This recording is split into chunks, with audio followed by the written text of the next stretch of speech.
और आइए आपको पहली बड़ी खबर की ओर लिए चलते हैं। पाकिस्तान और अफगानिस्तान के बीच एक बार फिर तनाव चरम पर पहुंच गया है। दोनों देशों की सीमाओं पर सेनाएं आमने सामने हैं। पाकिस्तान की ओर से अफगानिस्तान के अंदर घुसकर हवाई हमलों के बाद अफगानिस्तान की तालिबान सरकार इन हमलों का सही समय आने पर जवाब देने की बात कह रही है। साथ ही पाकिस्तान पर निर्दोष नागरिकों, महिलाओं और बच्चों को निशाना बनाने का आरोप लगाया जा रहा है। दूसरी ओर भारत ने रमजान के पवित्र महीने में अफगान इलाके पर एयर स्ट्राइक की कड़ी निंदा की है। भारत ने अफगानिस्तान की संप्रभुता, क्षेत्रीय अखंडता और आजादी के लिए अपना समर्थन फिर दोहराया है। आइए आपको ताजा घटनाक्रम से जुड़ी एक रिपोर्ट दिखाते हैं और फिर इस पर अपने विशेषज्ञ मेहमान से चर्चा करेंगे।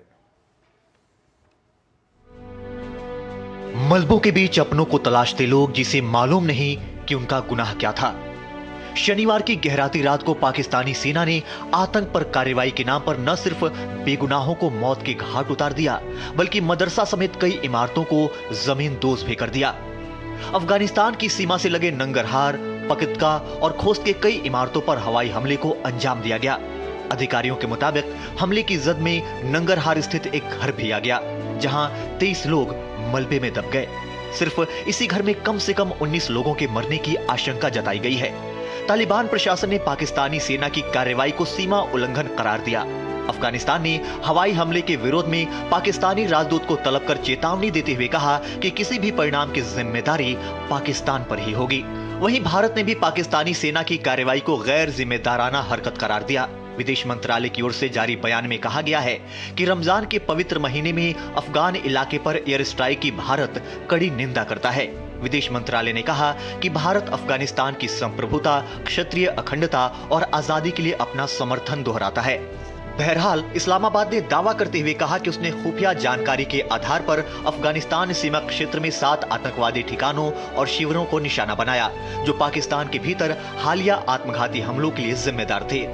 दावा के मुताबिक इन हमलों में प्रतिबंधित तहरीके तालिबान पाकिस्तान और उससे जुड़े गुटों के ठिकानों को निशाना बनाया गया।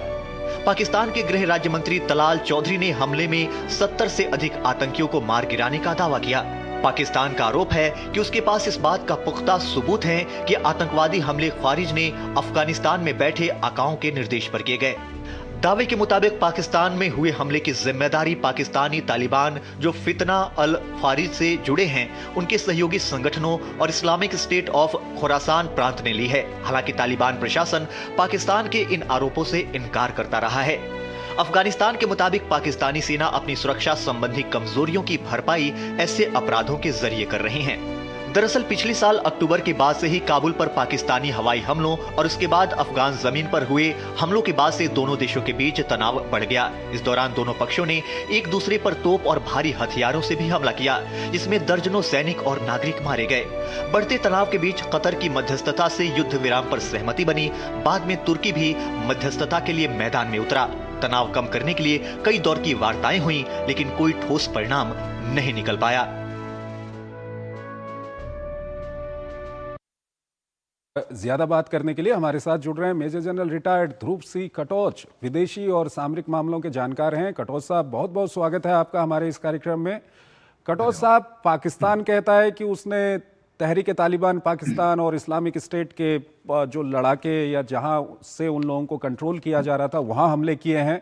अफगानिस्तान कहता है कि पाकिस्तान ने आम नागरिकों पर, महिलाओं पर, बच्चों पर वहां पर बम बरसाए हैं। दृश्य भी वहां से आ रहे हैं। क्या कुछ कहेंगे आप? धन्यवाद जी। देखिए, सबसे पहले ये जो हरकत की है पाकिस्तान ने, ये मैं कह सकता हूँ एक पूरा फंडामेंटल ये ह्यूमन राइट्स का वायलेशन है। इस प्रकार से अपने फाइटर जेट्स किसी दूसरे मुल्क में, और वो भी कह तो रहे हैं वो प्रिसिशन बम्बार्डमेंट किया उन्होंने, लेकिन प्रिसिशन गाइडेड म्यूनिशन इस्तेमाल नहीं हुआ है। तो एयरक्राफ्ट ऊपर जाके उन्होंने अपने बॉम्ब्स गिराए हैं। और जिस प्रकार की, अगर फर्ज करो अगर टेररिस्ट कैंप था भी, उस प्रकार की एक्यूरेसी उनके पास नहीं थी। ये तो पहली बात है।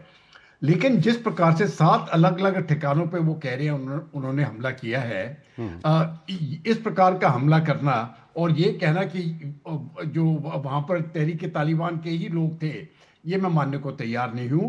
जिस प्रकार से वहां पर लोग रहते हैं, वो सब मिलजुल के रहते हैं और ये सबसे गरीब लोग हैं।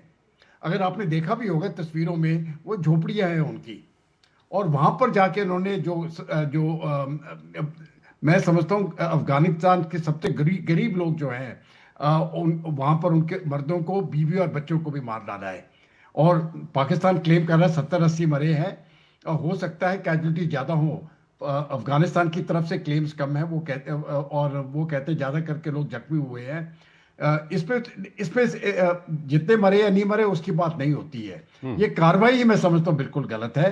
और यहाँ पर जो पाकिस्तान और अफगानिस्तान के बीच में तनाव होगा, अब जाके और बढ़ जाएगा। और पिछली बार जैसे आपने थोड़ी देर पहले बताया कि तुर्की और बाकी देश बीच में सुलह करने के लिए आ गए। अभी मैं समझता हूँ उस प्रकार का इनके बीच में सुलह करना भी बहुत मुश्किल हो जाएगा, जिस प्रकार से पाकिस्तान हरकत कर रहा है। और पाकिस्तान ये हरकत कर रहा है क्योंकि वो खुद ही, जो उनके बीच में टेररिस्ट ग्रुप हैं, खास करके तहरीक-ए-तालिबान पाकिस्तान जो खैबर पख्तूनख्वा में मौजूद है, उसको वो कंट्रोल नहीं कर पा रहा है। तो बेसिकली गलती पाकिस्तान की है। उन्होंने ही पिछले 20-30 सालों से इन उग्रवादियों को पाला है। अब जाके उनको प्रॉब्लम हो रहा है, प्रॉब्लम उनसे हल नहीं हो रहा है, अब अफगानिस्तान को गालियां दे रहे हैं। कटौत साहब, यहाँ पर अब सवाल ये आता है कि अफगानिस्तान की ओर से, जो वहाँ की तालिबान सरकार है, उसकी ओर से कहा जा रहा है कि वो सही समय आने पर इसका बदला लेगा। ऐसे में एक युद्ध विराम जो चल रहा था पाकिस्तान और अफगानिस्तान के बीच में, चाहे वो एक अघोषित युद्ध विराम था, तो कहीं ना कहीं चिंताएं नहीं बढ़ गई हैं दोनों देशों की सीमा पर? अब देखिए, युद्ध विराम तो एक बार उन्होंने एयर अटैक कर दिया, वो तो समाप्ति हो गया है। आप ये नहीं कह सकते हो कि हम अपने फाइटर एयरक्राफ्ट किसी दूसरे मुल्क में भेजेंगे और अटैक करेंगे और फिर युद्ध विराम चलता रहेगा। वो नहीं होने वाला है। अभी देखिए, जहाँ तक पाकिस्तान की बात है, जो पूरा ये जो खैबर पख्तूनख्वा के ये जो इलाका है, ये खैबर पख्तूनख्वा के ऑपोजिट, पेशावर के ऑपोजिट बनता है ये जी। ये जो दो प्रोविंस है, नंगरहार और पाक्तिका प्रोविंस जो है, ये बिल्कुल ऑपोजिट है।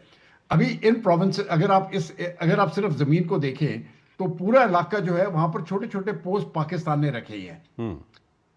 मैं आपको यकीन दिलाता हूं, ये पोस्ट 24 घंटे सुरक्षित नहीं रह सकते, जिस प्रकार से उनकी डिप्लॉयमेंट है। और अफगानिस्तान, उनके जो फाइटर्स हैं, वो कभी ना कभी अगले कुछ दिनों में ही किसी भी एक पोस्ट को अटैक करेंगे और उसको बर्बाद कर देंगे। ये कार्रवाई चलती रहेगी। और पाकिस्तान में, एक तो बलूचिस्तान में और दूसरा खैबर पख्तूनख्वा में, इस प्रकार की शक्ति नहीं है कि वो पूरे के पूरे इलाके को कवर कर ले और अपनी तरफ से सुरक्षित रहे। छोटे छोटे टोलियों पर उनका हमला होता रहेगा और पाकिस्तान की सेना उसको रोक नहीं सकेगी, वो कैजुअलिटी खाती रहेगी। कुछ ही दिनों में उनके 15-20 लोग मरे थे, कुछ पहले 10-15 लोग मरे थे। औसत अगर आप लगाएं तो 2 या 3 पाकिस्तानी सैनिक हर रोज मर रहे हैं। और इस प्रकार की कैजुअलिटी सहना, मैं समझता हूँ, बहुत मुश्किल है।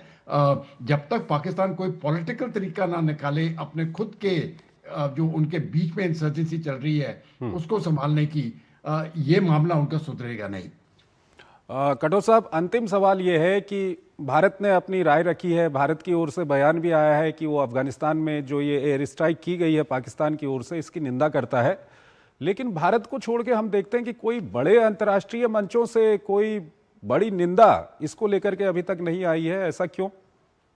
ये देखिए, जहां तक इस विषय की बात है, आप देखिए पाकिस्तान का जो रिश्ते हैं अमेरिका के साथ, इस समय पर अमेरिका की जरूरतें हैं पाकिस्तान की, क्योंकि हो सकता है आज कल परसों या आगे वाले दिनों में कोई प्रॉब्लम हो जाए, ईरान के साथ कोई हमला हो जाए। ये हम कह नहीं सकते कुछ होगा या नहीं होगा, लेकिन फर्ज करो अगर हो जाता है और अगर ये अगर लंबा चले, तो अमेरिका को पाकिस्तान की एयर स्पेस और हो सकता है बेसिस की जरूरत पड़े।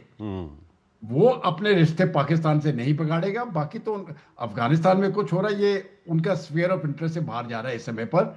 और अफगानिस्तान के ऊपर अभी रूस का भी कोई इंटरेस्ट नहीं है, ना तो चीन का है। तो ये मामला इस समय पर मुझे नहीं लगता है कि कोई खास करके वेस्टर्न पास इसके बीच में आए। और लेकिन जहाँ तक भारत की बात है, मुझे तो लगता है क्योंकि हमारी दोस्ती बहुत पुरानी, पीपल टू पीपल रिलेशनशिप भी बहुत स्ट्रांग है अफगानिस्तान के लोगों के साथ, हमको तो अपनी आवाज़ उठाना चाहिए और पूरी की पूरी तरह से पब्लिक से मॉरल सपोर्ट और किसी किस्म का या डिप्लोमेटिक सपोर्ट हमको ज़रूर देना चाहिए। ठीक है, कटौत साहब हमारे साथ बने रहिएगा। एक और महत्वपूर्ण विषय है, उस पर अभी हम बातचीत करेंगे, लेकिन यहाँ पर हमको एक छोटा सा ब्रेक लेना है। एक छोटा सा ब्रेक लेते हैं।